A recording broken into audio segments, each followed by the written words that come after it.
A partir de agora, a Timbira apresenta Direito no Ar. Direito no Ar. Fique por dentro dos direitos e deveres do cidadão. Direito no Ar. Na Rádio Timbira. No ar, Heraldo Moreira, comunicando. Bom dia, meus amigos e minhas amigas do Direito no Ar. O programa está sendo gravado em 27 de maio e será exibido em 5 de junho. O Direito no Ar é fruto da parceria entre a Rádio Timbira, a Associação dos Magistrados do Maranhão e o Instituto Mérito.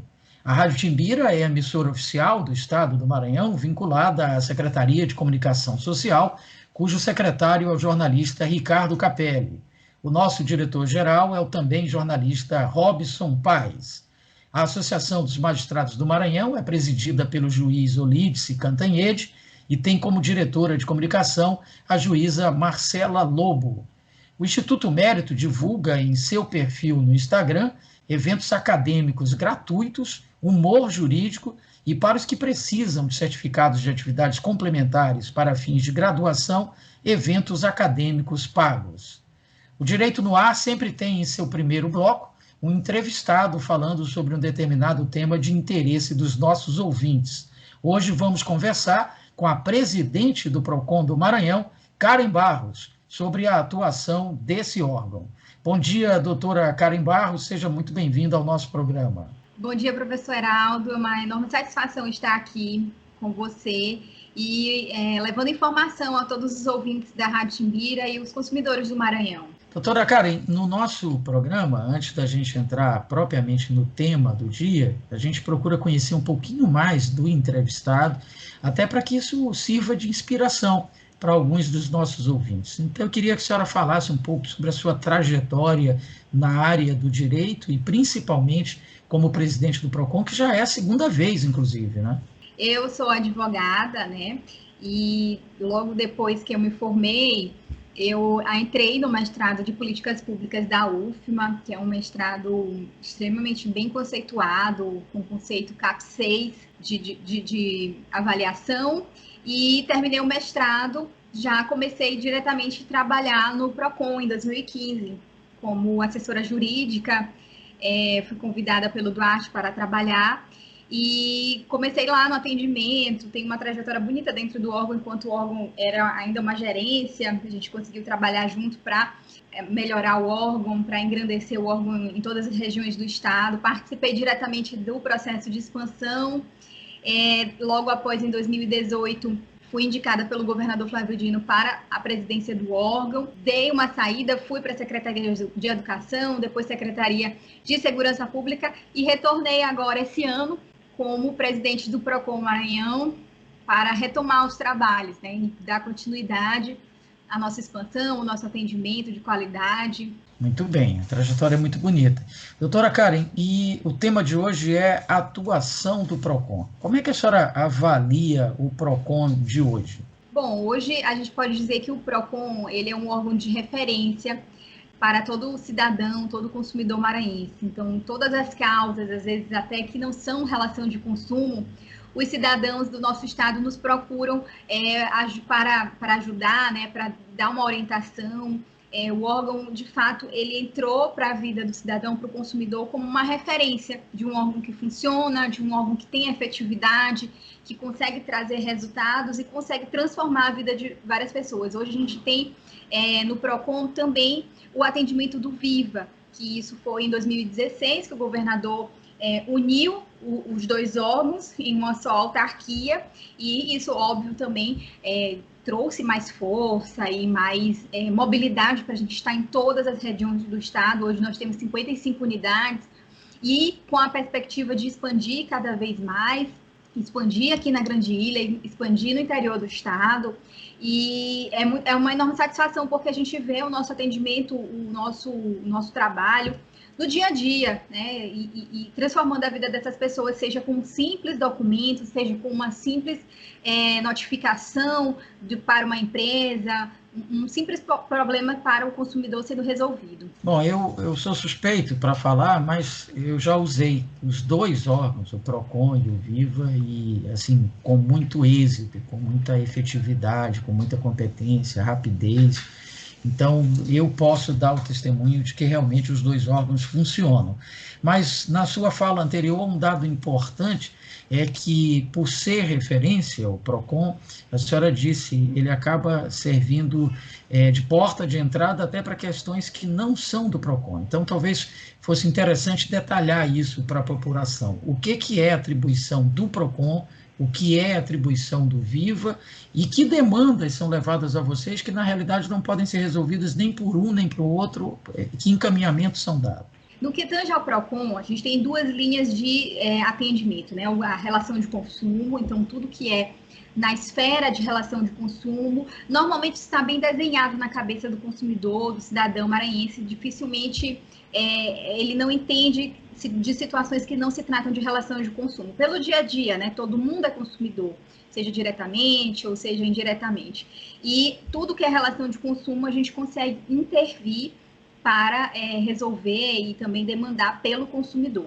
Aquilo que não é relação de consumo, como eu falei, a gente às vezes recebe algumas dúvidas, algumas demandas que nós somos solicitados para resolver. A gente orienta sempre, nunca deixa de dar a orientação para o consumidor a quem procurar, se é a defensoria, se é um advogado, se é uma prefeitura ou se é um outro órgão do Estado. E a gente sempre dá essa orientação. Por exemplo, nós somos muito solicitados sobre questões de previdenciário, né? Então, questões junto ao INSS. Nós temos o atendimento do Viva, que o Viva funciona como um balcão de serviços, né? Então, nossa estrutura, ela é aliada a outros órgãos, né? A outros órgãos de atendimento que a gente coloca em nossa estrutura vários serviços de prestação para o cidadão. Então, a gente tem o RG, CPF, cartão do SUS, DETRAN, o próprio INSS. Então, muitas demandas a gente consegue resolver em todas as nossas unidades. Então, o consumidor que às vezes vai procurar uma demanda de direito do consumidor e tem um outro problema para resolver, provavelmente ele vai conseguir resolver essa demanda dentro da estrutura do Viva, porque lá também tem outros serviços, né, do poder público para o cidadão. E, inclusive, esse formato, né, de união dos dois órgãos é um formato que é único. Acredito que a gente tem esse formato junto, PROCON e balcão de serviços, somente na Bahia. Então, e aqui a gente tem muitas unidades nesse modelo e a perspectiva de crescimento maior ainda. Então, assim, normalmente, mesmo quando a gente não consegue resolver ou mesmo não consegue atender a demanda do consumidor por não ser relação de consumo, a gente sempre dá uma orientação para ele também não ficar, né, sem norte, sem uma perspectiva de resolução. Agora, doutora Karen, a gente percebe que existem outros órgãos, até que a senhora mencionou, que prestam o mesmo tipo de serviço público, né? A Defensoria Pública Estadual, ela tem ali um núcleo de atendimento ao consumidor, o Ministério Público Estadual, idem. Isso não acaba gerando um conflito de atribuições? Ou, melhor dizendo, não seria melhor que esses três órgãos se unissem para prestar um serviço único? A gente está sempre conversando com todos os órgãos que também atuam na defesa do consumidor. Nós temos uma excelente relação com a Defensoria, com o Ministério Público, com a Delegacia do Consumidor, cada um com as suas atribuições. Um exemplo, a gente tem algumas demandas coletivas, né, que a gente está sempre buscando atender demandas e verificando coisas que não chegam diretamente no nosso atendimento por questões individuais, mas que a gente está antenado, né, sobre o que está acontecendo e a gente acaba sempre conversando com esses órgãos. Por exemplo, nós verificamos a questão do empréstimo consignado, que ano passado foi suspenso por conta de uma lei estadual. Essa lei estadual depois foi declarada inconstitucional, mas ela ficou vigente por 3 meses. E por 3 meses, os consumidores que tinham empréstimo consignado, eles tiveram a suspensão desse abatimento na folha de pagamento. E aí agora, né, esse ano, os bancos começaram a cobrar essa suspensão com novos juros, novos encargos, em cima daquele valor que não foi cobrado ano passado.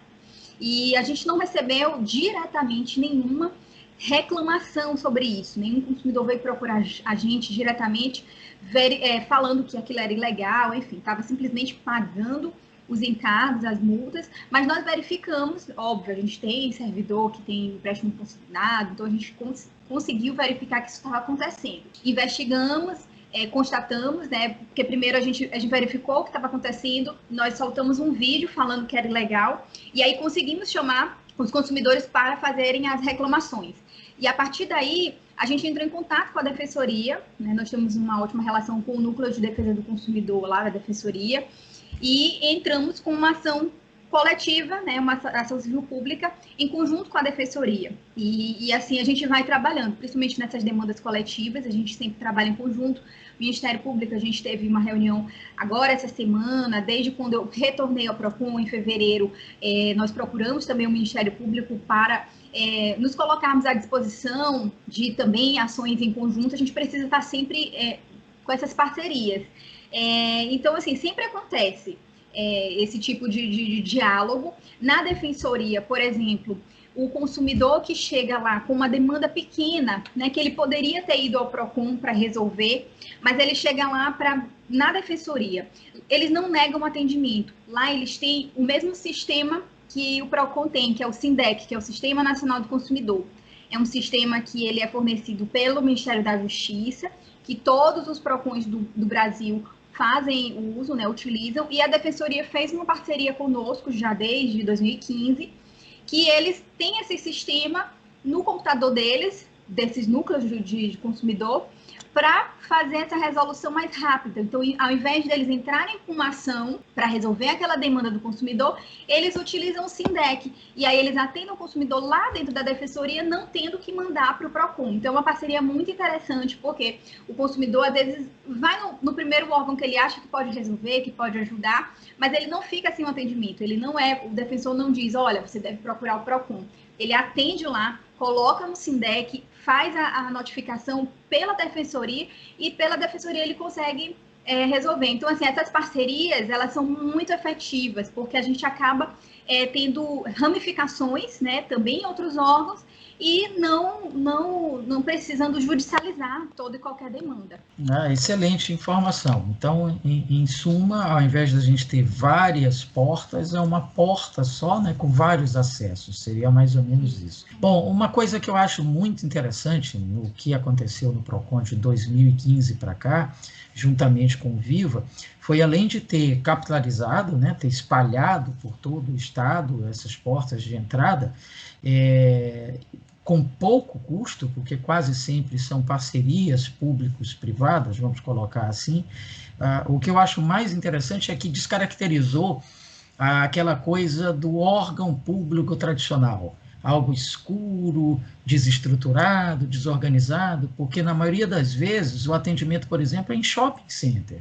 Então, um ambiente bem diferente do tradicional do órgão público. A senhora diria, doutora Karen, que essa foi uma das grandes conquistas do PROCON nos últimos anos? Com certeza. Primeiro, a descentralização dos serviços, essa dinamização do nosso atendimento e uma inovação nesse, como você falou, esse jeito de atender. No início, quando o governador Flávio Dino entrou como governador do Maranhão em 2015, a gente ainda tinha aquela estrutura do Viva. Eu estou falando aqui de Viva, né? Porque o PROCON era uma coisa minúscula ali na Rua da Egito, que atendia 5 consumidores por vez, porque tinha 5 guichês de atendimento. E não tinha atendimento em todo o estado. E o Viva, por exemplo, tinha uma estrutura maior, mas era centralizado em apenas 5 unidades.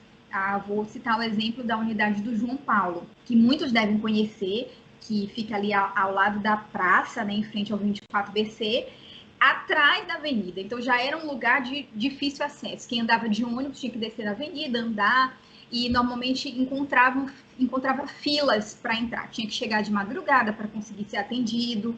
Às vezes, pegava uma senha, tinha gente que vendia senha na porta, pessoas da rua mesmo, não eram servidores. Aquela unidade, o custo mensal para ela, para o poder público, para o governo estadual, era de 109 mil por mês, entre contratos de limpeza, de segurança e aluguel.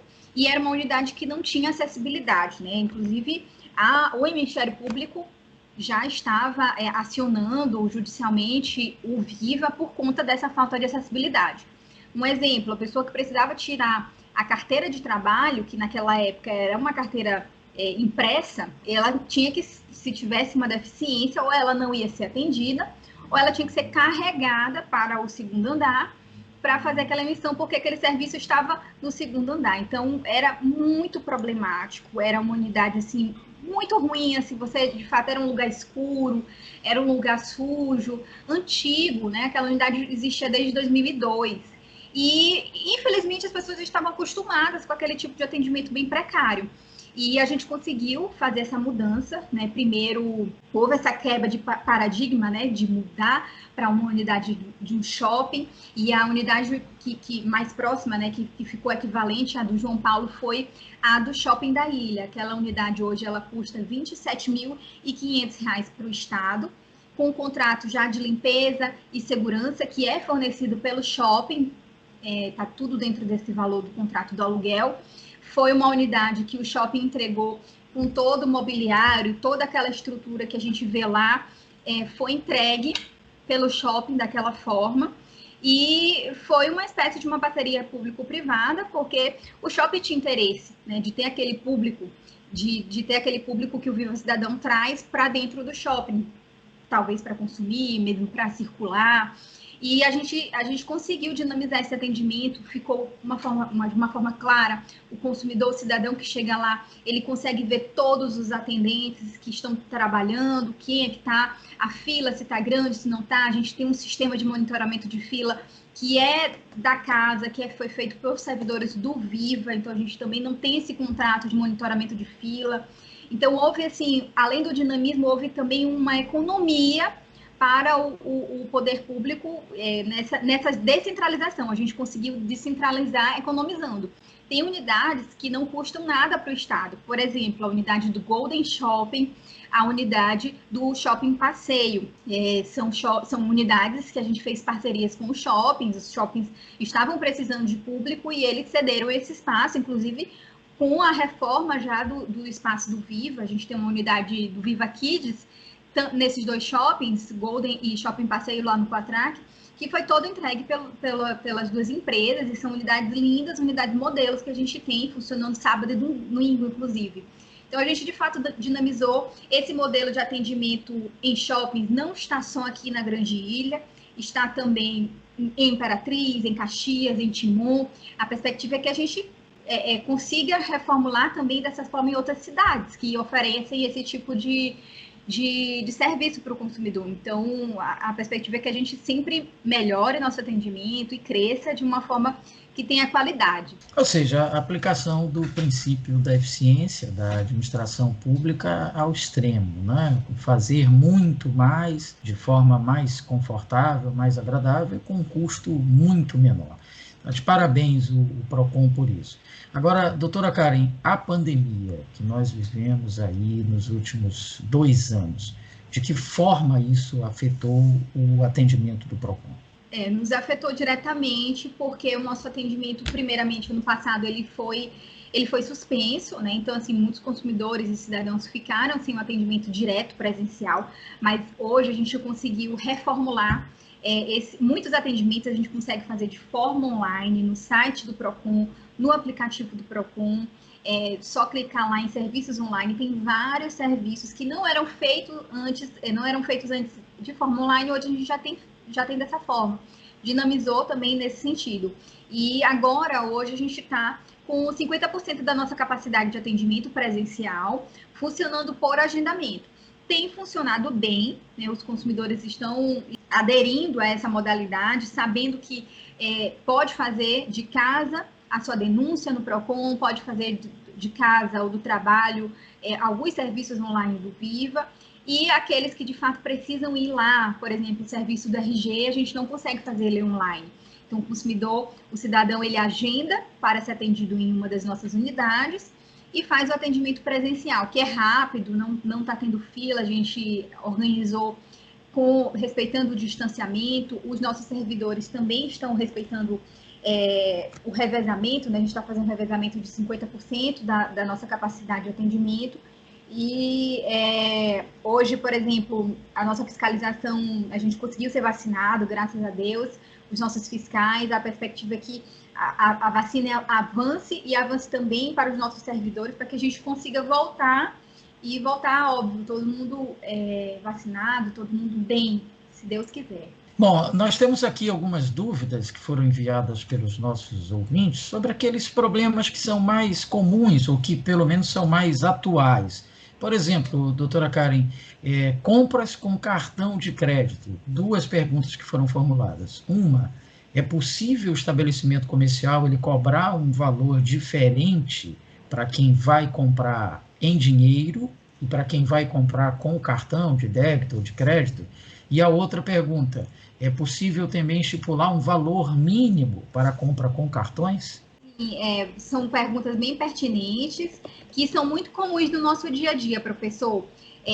Essa questão do valor mínimo, né, que é cobrado, a gente ainda vê muito isso, apesar de ser proibido, apesar de ser uma prática ilegal.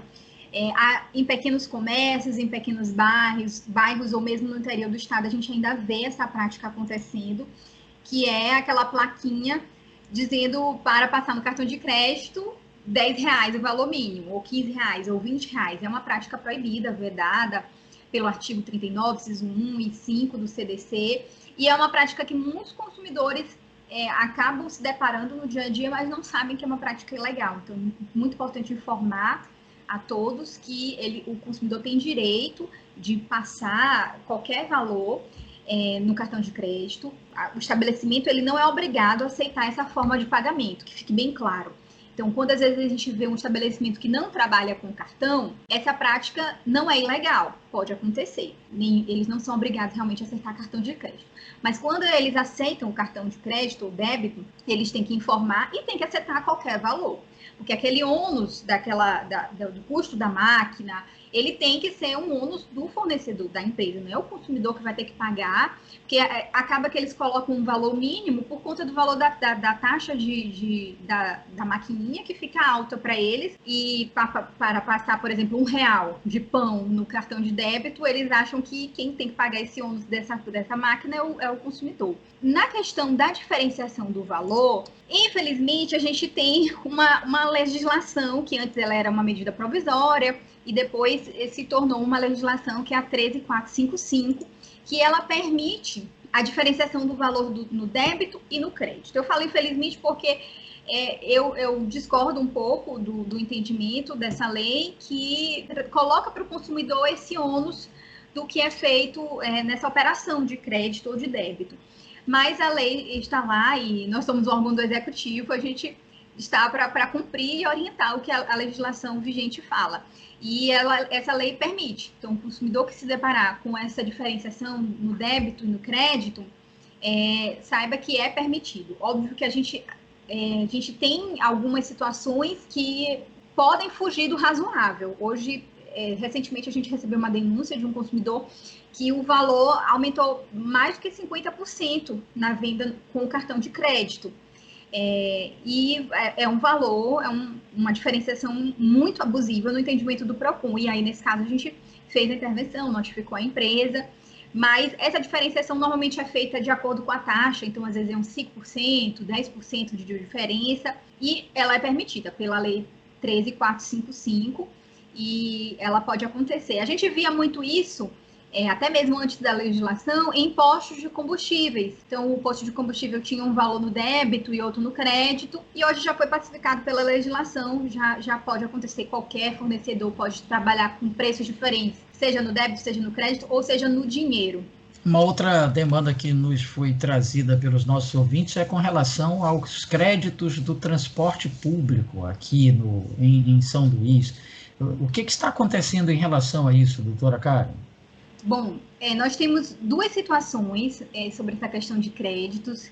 A primeira, a venda dos créditos, as vendas de passagens, que antes ela era feita em um horário estendido, um horário, né, que o consumidor ele conseguia sair do trabalho, voltar para o terminal de integração e comprar a passagem, né, em um horário depois das 18 horas, que é normalmente o horário que todo trabalhador brasileiro termina o seu expediente. E hoje o SET diminuiu, reduziu esse horário, colocou entre 8 às 17. Então, justamente no horário que o consumidor está trabalhando, que ele não consegue sair do trabalho para comprar passagem. E nós notificamos o Sindicato das Empresas de Transporte de Passageiros de São Luís por conta dessa mudança. A gente quer saber por que isso aconteceu e estamos investigando se há ilegalidade nessa prática. Porque, principalmente por conta da pandemia, a gente está constatando que as filas estão enormes e gerando aglomeração dentro dos terminais. Então, a gente está investigando, é um processo, é uma portaria de investigação, ainda não é um processo administrativo, a gente está esperando a resposta deles, que eles estão no prazo de resposta, para a gente avaliar, para seguir o processo. E sobre a outra situação, muitos consumidores buscam o PROCON, também a Defensoria, sobre o prazo dos créditos nesses cartões de passagem. A licitação do transporte público de São Luís, ela permitiu que a validade desses créditos fosse de 1 ano. Então, o consumidor, ele compra o crédito, ele recebe no Vale Transporte e ele tem só 1 ano para utilizar. Por muito tempo, as empresas de transporte não estavam cumprindo esse prazo de 1 ano. Né? E ano passado, eles começaram a cancelar os créditos de quem passou de 1 ano. Então, muitos consumidores foram lesados, muito menos sabiam dessa prática que era permitida por conta da licitação. Existe também um decreto municipal que permite isso, que foi feito antes da licitação, e é extremamente abusivo. A gente tem notícias de consumidores que perderam R$3.000, que perderam R$5.000 dentro do cartão. Por exemplo, o caso dessa consumidora em específico, ela ficou desempregada em 2019 e não utilizou ano passado, até mesmo por conta também da pandemia. Quando foi utilizar este ano, que ela voltou a trabalhar, ela tinha R$3.000 dentro do cartão de passagem e ela não conseguiu utilizar, passou a maior vergonha dentro do ônibus porque não tinha mais nenhum centavo. Passou de 1 ano e ela perdeu. E é uma prática extremamente legal. Isso foi judicializado pela Defensoria no ano passado.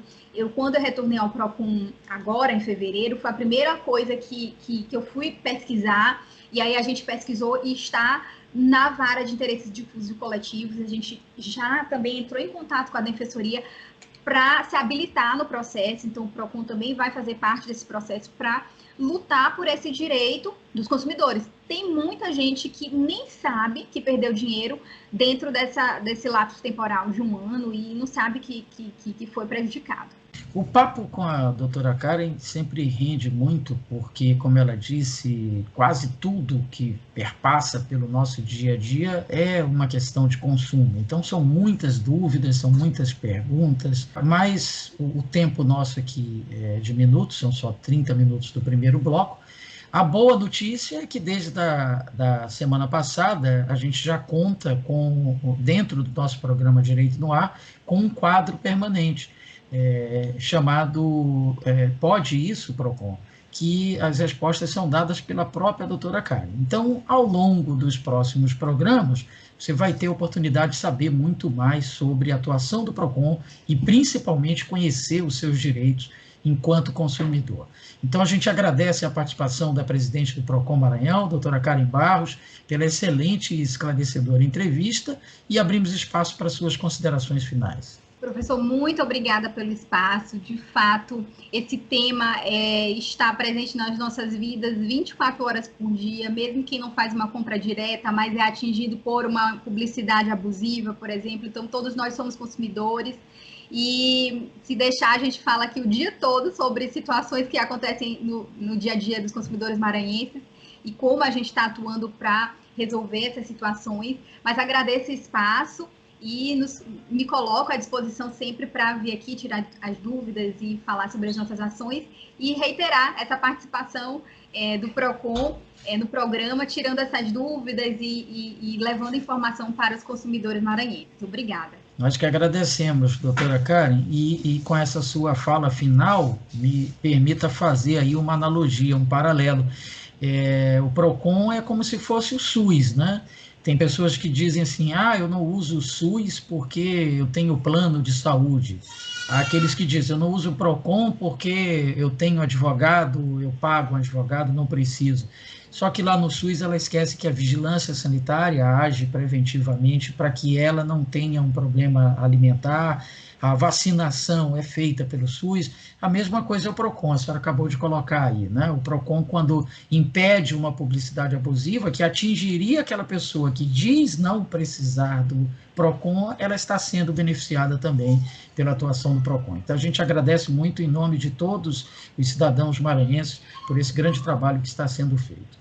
Nós precisamos fazer um rápido intervalo, mas logo estaremos de volta. Continue conosco. Estamos apresentando Direito no ar. Direito no Ar. Fique por dentro dos direitos e deveres do cidadão. Direito no Ar. Na Rádio Timbira.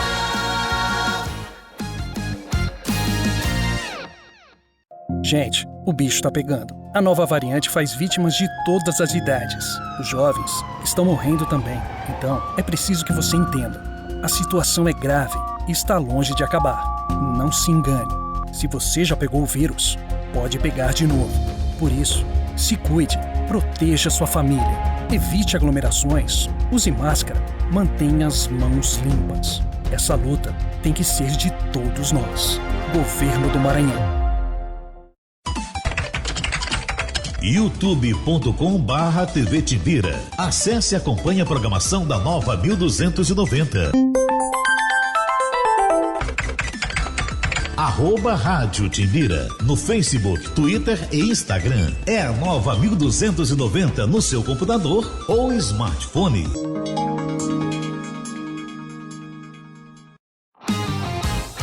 Estamos de volta. Direito no ar. Direito no Ar. Fique por dentro dos direitos e deveres do cidadão. Direito no Ar. Na Rádio Timbira.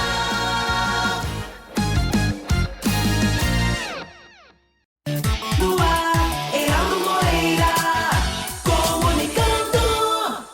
Estamos de volta aqui pela Rádio Timbira com o seu Direito no Ar, em parceria com a AMA e o Instituto Mérito. E vamos a mais um quadro do nosso programa, o Pode Isso, PROCON, com nada mais, nada menos que a presidente do PROCON Maranhão, Karen Barros. Vamos conferir. Bom dia, professor Heraldo. Bom dia a todos os ouvintes da Rádio Timbira. Eu sou a Karen Barros, presidente do PROCON Maranhão, e neste quadro vou esclarecer algumas dúvidas sobre direitos do consumidor. Pedi o presente da minha mãe e o prazo era até a segunda-feira, mas até o momento ainda não chegou. Pode isso, PROCON? Sua mãe não pode ficar sem presente. Nesse caso, estamos diante de um descumprimento de oferta e você, consumidor, pode exigir o cumprimento da entrega, solicitar a troca do produto ou mesmo a restituição do valor. Tudo isso de acordo com o artigo 35 do CDC. E não esqueça, se você tiver algum problema, formalize a sua denúncia no PROCON Maranhão. A minha faculdade não está deixando eu ter acesso às minhas aulas online porque atrasei o pagamento. Pode isso, PROCON? Não pode. A instituição de ensino de forma alguma pode punir pedagogicamente, constranger ou mesmo reter documento dos alunos. Isso é vedado pelo artigo 6º da Lei 9870 de 99 e também pelo artigo 39, inciso 5 do CDC. Isso é considerado uma prática abusiva. Contudo, é sempre bom que você busque a melhor forma de conciliar o pagamento das suas dívidas. Qualquer dúvida, entre em contato conosco do PROCON Maranhão. Apesar das diversas dificuldades e problemas que ainda existem no sistema prisional e socioeducativo brasileiro, alguns avanços e melhorias já existem. Por meio do programa Fazendo Justiça, parceria do Conselho Nacional de Justiça com o Programa das Nações Unidas para o desenvolvimento e apoio do Departamento Penitenciário Nacional, o Judiciário vem desenvolvendo diversas inovações que vão desde soluções tecnológicas, passando por novas regras e normas, até a própria qualificação das equipes. A revista eletrônica Link CNJ recebe a coordenadora-geral do programa Fazendo Justiça, Valdirene Dalfenbeck, e o membro da Comissão de Defesa dos Direitos Humanos, Dom Paulo Evaristo Arnes, Antônio Mariz. Eles vão debater os principais desafios nos processos de privação de liberdade e os resultados já alcançados pelo Judiciário até o momento. No quadro Uma História, o juiz João Matos Júnior, do Tribunal de Justiça do Amapá, conta o caso de um homem com transtornos mentais. Ele ficou preso durante 5 anos por roubar um pacote de café e um rolo de fumo. O homem só saiu da prisão depois que o juiz descobriu o caso, interveio e pediu um exame para comprovar os transtornos. Confira conosco. 440 mil vagas, 750 mil presos. O sistema sofre com a falta de verbas, problemas administrativos, más condições sanitárias, ócio, rebeliões, violência de todos os tipos. É o que o Supremo Tribunal Federal classificou há 6 anos como estado de coisas inconstitucional. O programa Fazendo Justiça trabalha em 4 eixos. O primeiro é chamado de proporcionalidade penal. Cuida, por exemplo, de alternativas penais, como a prestação de serviços, e também das audiências de custódia, ou seja, a apresentação do preso em flagrante a um juiz para evitar ilegalidades. Essas audiências já reduziram a população carcerária em 10%. O segundo eixo é a cidadania, que presta atenção especial, por exemplo, a presos com algum tipo de sofrimento mental. O eixo Sistemas e Identificação trata da racionalização administrativa e da identificação e emissão de documentos para presos. O quarto eixo, o socioeducativo, é responsável pelo processo de ressocialização de adolescentes em conflito com a lei e promove, por exemplo, a aprendizagem e a profissionalização de moças e rapazes. No caso dos adultos, a saída do sistema em vários pontos do país é planejada. Todas essas iniciativas estão alinhadas aos Objetivos de Desenvolvimento Sustentável das Nações Unidas e, na hora de serem aplicadas, são customizadas, ou seja, adaptadas à realidade de cada uma das 27 unidades da Federação. O programa é permanentemente discutido com os parceiros, como o PNUD, Programa das Nações Unidas para o Desenvolvimento, o DPEM, Departamento Penitenciário Nacional, os Tribunais de Justiça ou federais, o Ministério Público, a Defensoria Pública e a sociedade civil. E vamos aprofundar o assunto? Eu converso agora online com Valdirene Dalfenbeck, coordenadora-geral do programa Fazendo Justiça, e também com Antônio Mariz, membro da Comissão de Defesa dos Direitos Humanos, Dom Paulo Evaristo Arnes. Muito obrigado aos dois pela presença aqui no Link CNJ. Eu começo com uma pergunta para a doutora Valdirene. Qual é a real dimensão do problema do sistema prisional brasileiro, doutora Valdirene? Olá, obrigada pela oportunidade dessa conversa. Nós viemos de 2 séculos, né, de um conjunto de deficiências nessa política pública, desde o fato dela não ser estruturada do ponto de vista do governo federal, estadual, municipal, em uma agenda interfederativa e um orçamento e uma carreira previamente organizadas para a aplicação dessa finalidade. Isso tem consequências. Tem consequências no dia a dia da atividade em si, da custódia.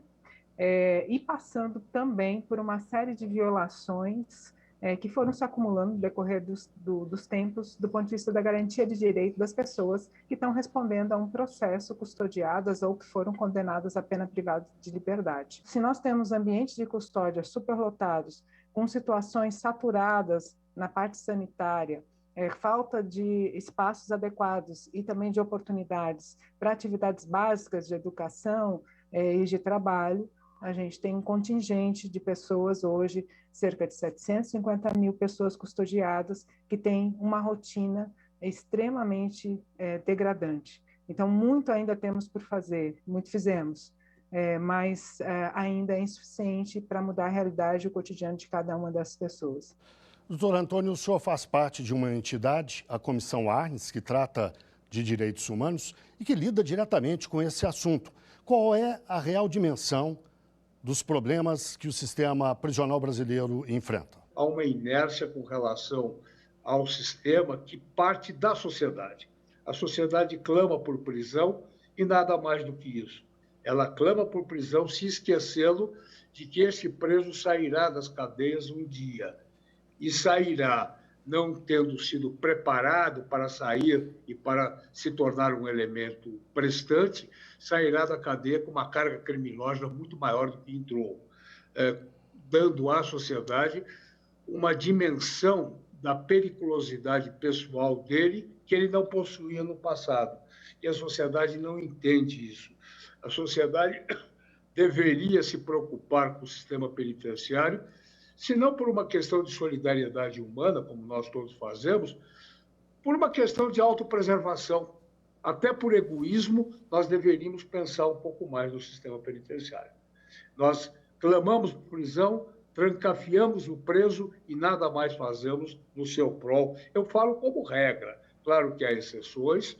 Eu mesmo fui presidente do Conselho Nacional de Política Criminal e Penitenciária, sei dos esforços desenvolvidos pelo Conselho, pelo DPEI, sei dos esforços desenvolvidos pelo Conselho Nacional de Justiça, que em gestões passadas teve uma operosidade muito grande em relação ao sistema, mas eu me refiro à sociedade como um todo. Para a sociedade, o problema penitenciário é um problema que passa ao largo das suas preocupações. Doutora Valdirene, o doutor Antônio se referiu a iniciativas do CNJ, e eu lembro que o Conselho Nacional de Justiça instituiu, alguns anos atrás, o programa Justiça Presente. E no ano passado, esse programa foi complementado, digamos, evoluiu para o programa atual, que se chama Fazendo Justiça. O que houve de novo, o que há de mudança de um programa para o outro? Em 2019, o Conselho, olhando todo esse ciclo envolvendo a porta de entrada, a execução das medidas e a porta de saída do sistema prisional e do sistema socioeducativo, entendeu que precisava incorporar uma série de ações que já vinham sendo desenvolvidas, em especial no âmbito do Departamento de Monitoramento e Fiscalização, por uma política pública mais ampla e continuada. Para isso, fez uma parceria com o Programa das Nações Unidas e instituiu 19 ações que tentam justamente enfrentar essas dimensões, não mais pensando só do ponto de vista de como funciona a custódia, mas também o que faz as pessoas entrar nesse sistema, como estão agindo, né, os operadores de direito na porta de entrada, na audiência de custódia, no processo de medidas cautelares, e também na porta de saída. O que nós temos feito como sociedade, de maneira integrada com o Estado, para que essas pessoas que passam por uma medida penal, todas elas têm um custo social, seja medida alternativa, seja monitoração eletrônica, seja privação de liberdade.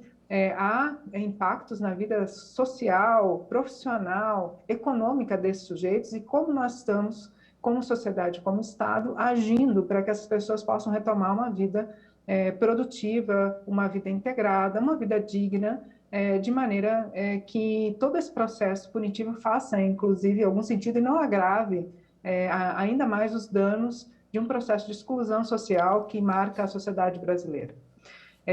Dessa forma foi instituído esse programa, Justiça Presente, com 19 ações, e agora, no final do ano passado, na gestão atual, foi ampliado. Então, ele se transformou no programa Fazendo Justiça, consolidando as ações que já estavam em andamento para mais 2 anos de atividade e trazendo novas ações que transformaram um programa, portanto, em 28 ações simultâneas.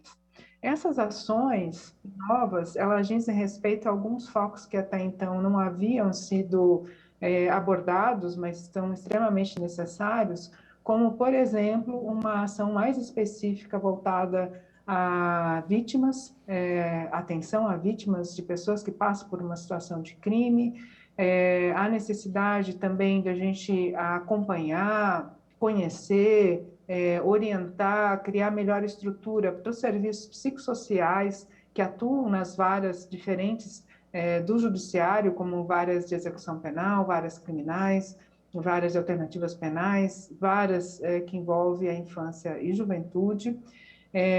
Há também ações que são voltadas para populações em situações de vulnerabilidade no sistema penal, e aqui estamos falando das mulheres, das pessoas com deficiência, da população LGBTIQ+, de indígenas. Então, tem um conjunto de práticas que estão sendo conhecidas, parametrizadas, documentadas e também envolvendo algumas ações pedagógicas para os atores do sistema de justiça poderem terem melhores referências nessa atuação. Doutor Antônio, eu peço então que o senhor faça uma avaliação desse trabalho do CNJ e principalmente aponte outros caminhos que o senhor julgue necessário para enfrentar esse problema que o Supremo Tribunal Federal já chamou de estado de coisas inconstitucionais. Todas essas iniciativas do CNJ e outros órgãos ligados ao problema penitenciário são extremamente válidas, merecem aplausos, merecem cooperação, mas sem nenhuma carga de pessimismo. Eu acho que elas terão uma valia menor do que poderiam ter se a sociedade estivesse sensibilizada com o problema penitenciário.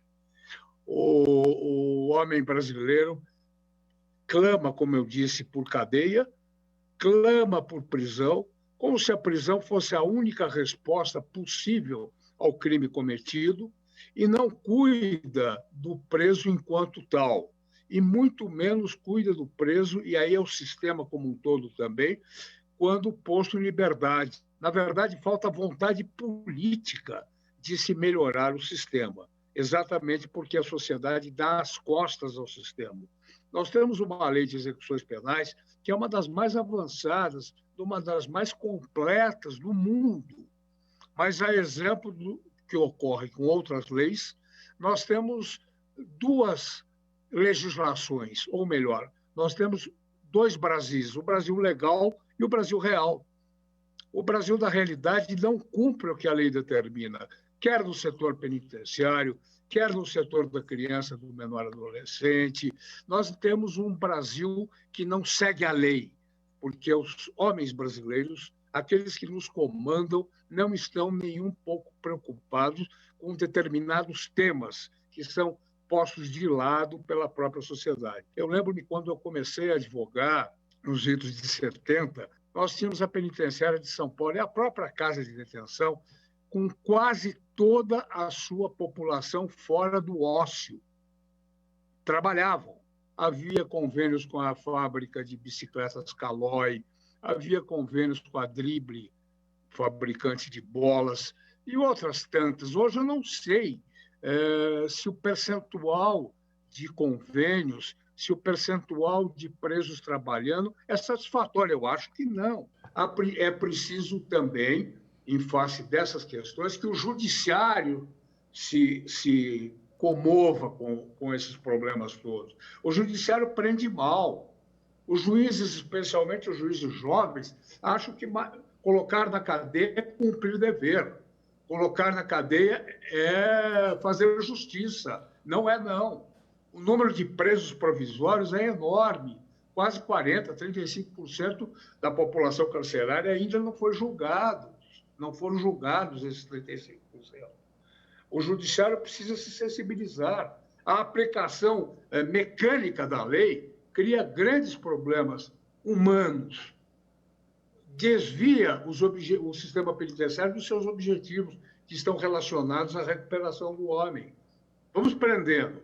A prisão satisfaz a sociedade. A mídia pede prisão. Então, nós vamos cumprir o que a mídia pede, o que a sociedade quer e aplaude.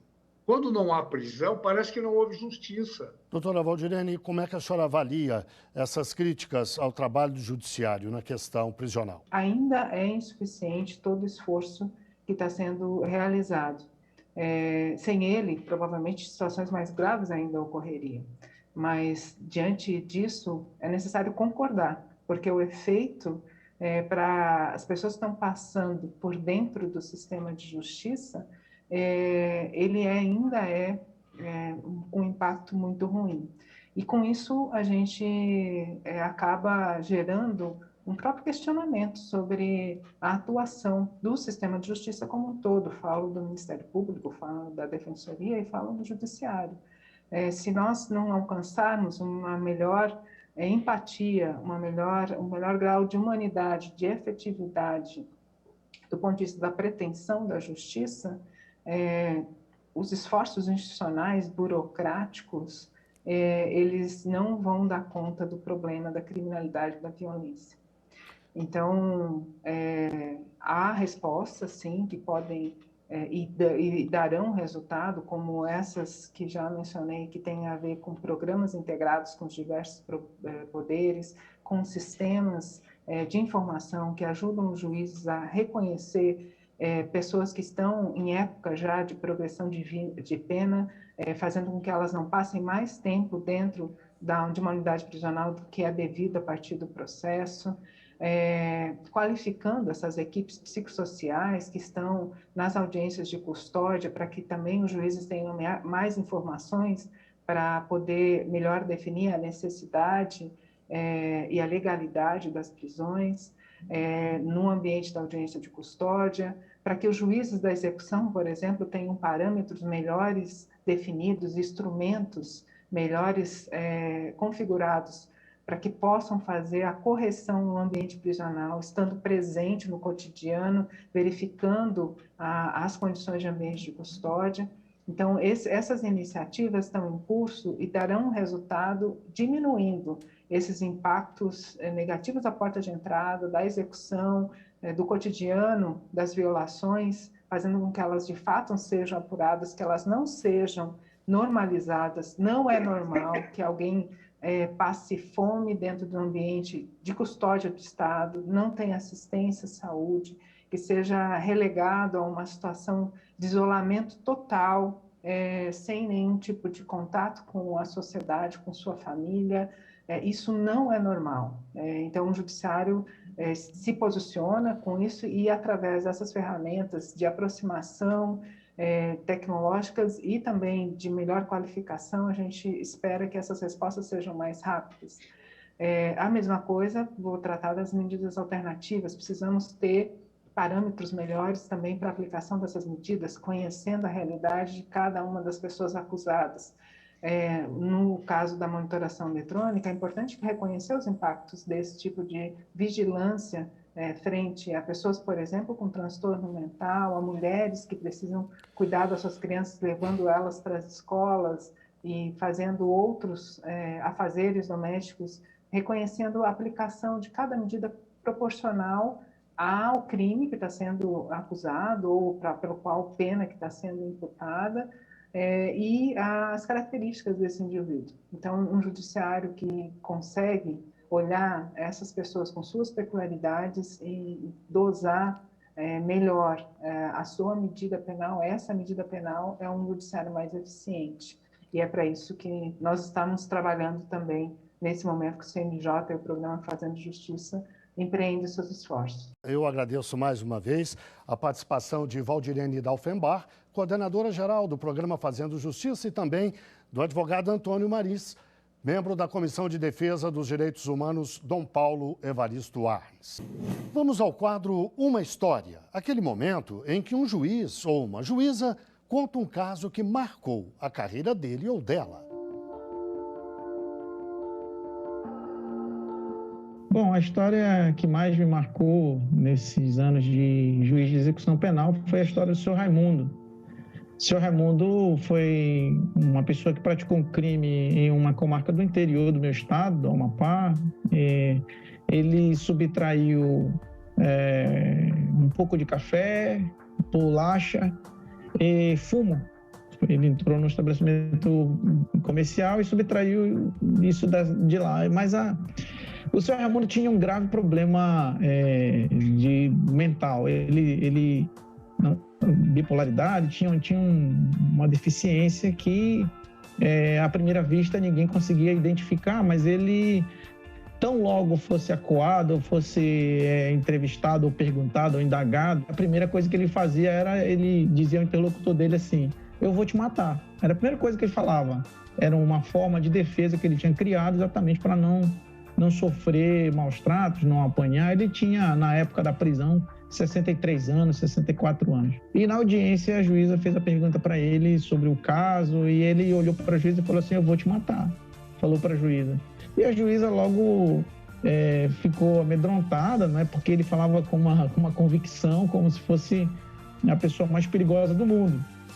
E a promotora de justiça da época também, na audiência, perguntou: mas como assim o senhor está ameaçando a juíza na audiência? E aí ele olhou para a promotora e falou assim: eu também vou te matar. Então, fez a mesma acusação. E as duas não tiveram dúvidas e fizeram a prisão do seu Raimundo. E o seu Raimundo, por conta desse pequeno pacote de café, fumo e o outro produto lá que ele havia subtraído, acho que era, eu não me lembro direito, mas parece-me que era aguardente também, tinha uma coisa assim. E assim, ele ficou preso por isso por 5 anos.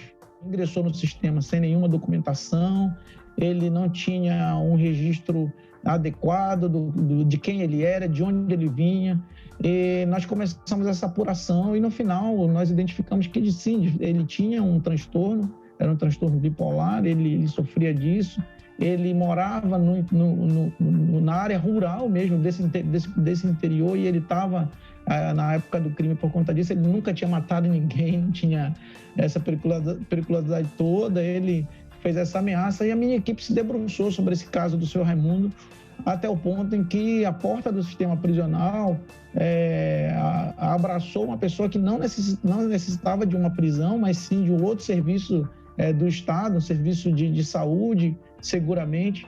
E esse caso se tornou emblemático porque, a partir do seu Raimundo, a gente conseguiu construir um ambiente em que as pessoas em privação de liberdade com alguma deficiência mental tenham um atendimento muito mais indicado para a saúde do que propriamente a privação da liberdade em si. Foi o caso dele que nos levou a imaginar um lugar dessa forma, e hoje o seu Raimundo, depois de nós nos debruçarmos no caso dele, mora em acolhimento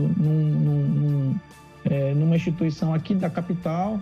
Ele, nessa instituição, conheceu pela primeira vez a televisão, é uma das pessoas que mais ajuda nesse ambiente. Ele é prestativo, ele limpa, ele conversa, e aos poucos ele desmistificou aquela primeira impressão do relacionamento com as pessoas, de fazer aquela ameaça. Então, isso só foi possível porque nós tivemos um chamado de atenção há mais de 10 anos pelo próprio Departamento de Monitoração e Fiscalização do Sistema Carcerário do CNJ, de tentar encontrar o ponto mais eu posso dizer, primordial de uma sanção penal, que é exatamente recuperar o homem.